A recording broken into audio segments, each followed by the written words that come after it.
Continuing with Florus.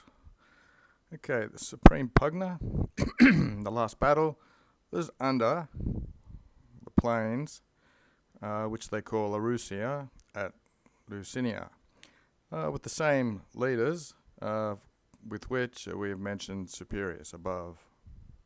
Said tum tota victoria, but then it was a total victory pro-Romans for the Romans.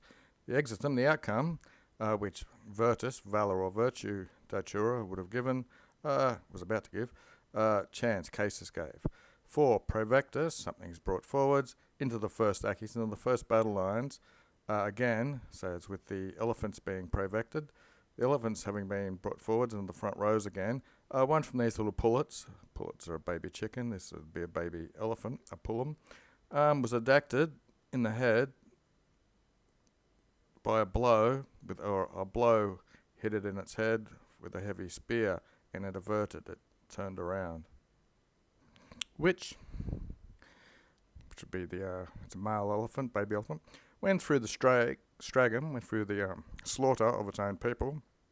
It was recurrent, it was running backwards, it was queritoring with the stridor, it was complaining with a large den, and its mother aggravated it, recognised it, and as if to vindicare it, as if to defend it or take some vengeance, it exhilarated it, jumped out.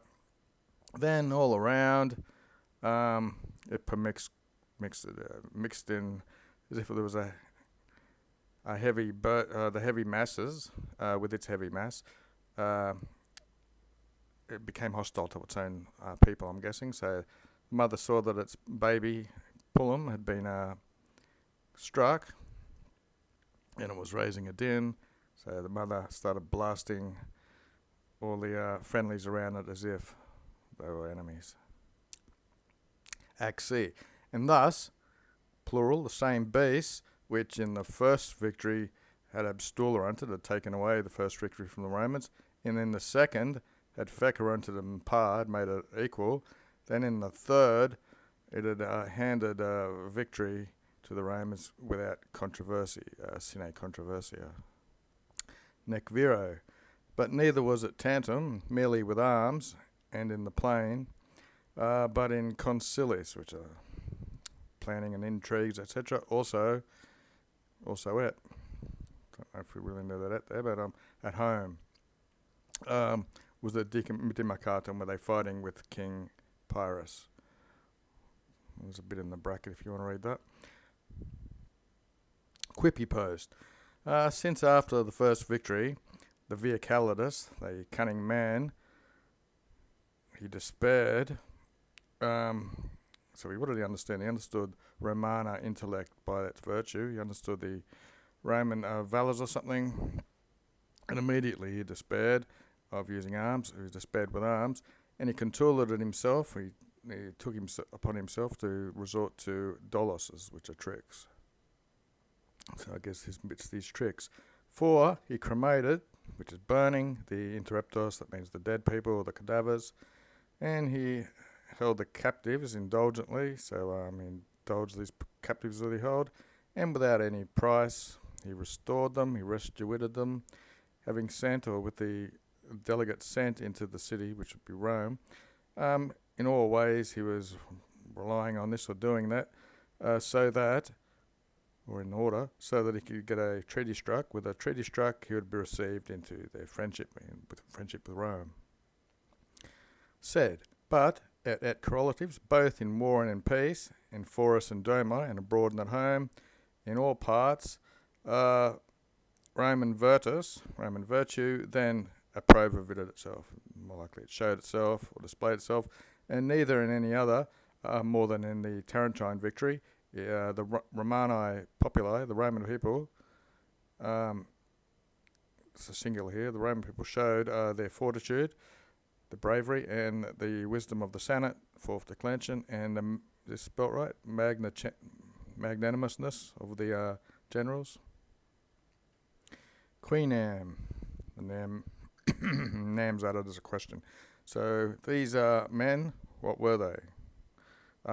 Who or which, by elephants, in the first battle, we accept or It's handed to us in a legend or history, were obtritos by the elephants. They were trampled. So, like, who were these men?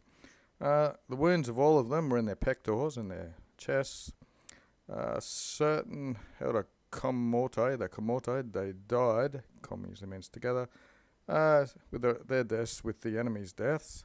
And the swords, omnium, the swords of all of them were in their hands. And there was relictae in their faltibusses, there was left on their faces these threatening expressions, and in death themselves their ire was vivabating, their anger was still living. Quod, which or because, adio ut, correlatives. Pyrrhus was miratus, he was admiring or was a bit amazed to such an extent that he decorated, that he said, oh, how easily it would have been to occupy the empire of the world, imperium orbis. Either, if to me, is that double dative, if for me there were Roman soldiers, or with me as the king, for the Romans to do it. Yeah, it's probably a double dative. Quae, which things, moreover, of them, some sort of, he's asking himself, of which superfluent what's left, in repandoing their exercitu festinatu.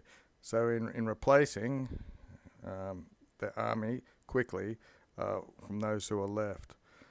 So I'm guessing people have died and the Romans quickly reprando, they refresh them with haste.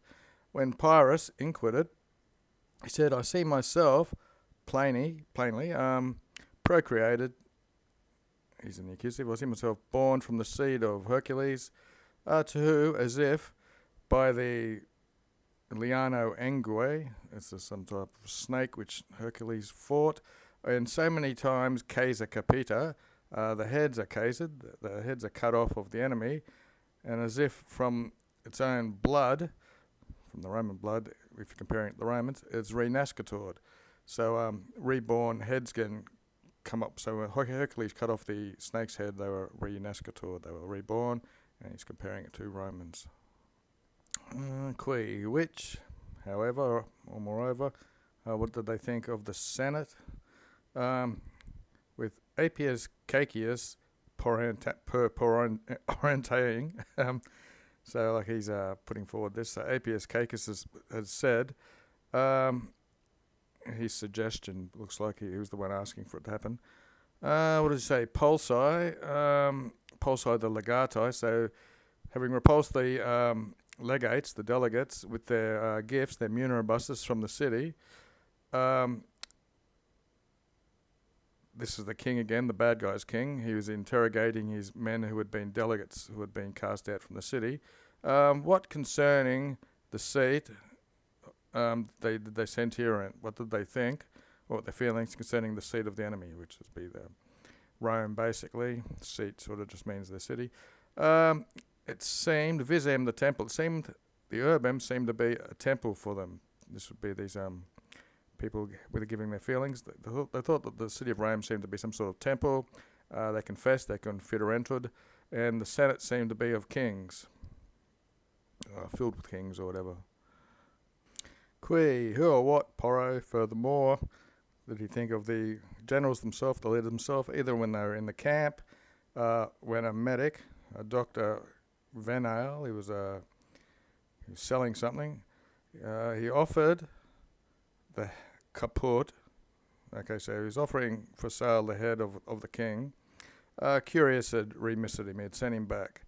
Fabricius, when offered to him a part of the empire for himself from the king, he repudiated him, or in peace, when Curius, he preferred fictilia, these are earthen jars, rather than samnitico oro, this must be a type of people who've got some sort of gold. Same guy, Fabricus, 10 weights of silver. I suppose I should put a daily dictionary word. Okay. Venalis. Venal is for the neuter. It's got its own little lovable termination. Something that's for hire, something that's for sale. Open to the influence of bribes. Top 20,000 words. Adjective. Okay. So, Kirka. Around Rufinus, who was a consul and a man, a virum. So Fabrice is doing a verb. He's condemning, he's demnerating with sensorial power. Looks like there's £10 of silver he's got it as a luxury. He's condemning it gravitate. So it's very. He's basically chewing him out, saying he's too luxurious, having all this gold, etc. So they're emphasising simple living, basically. That's it for the day.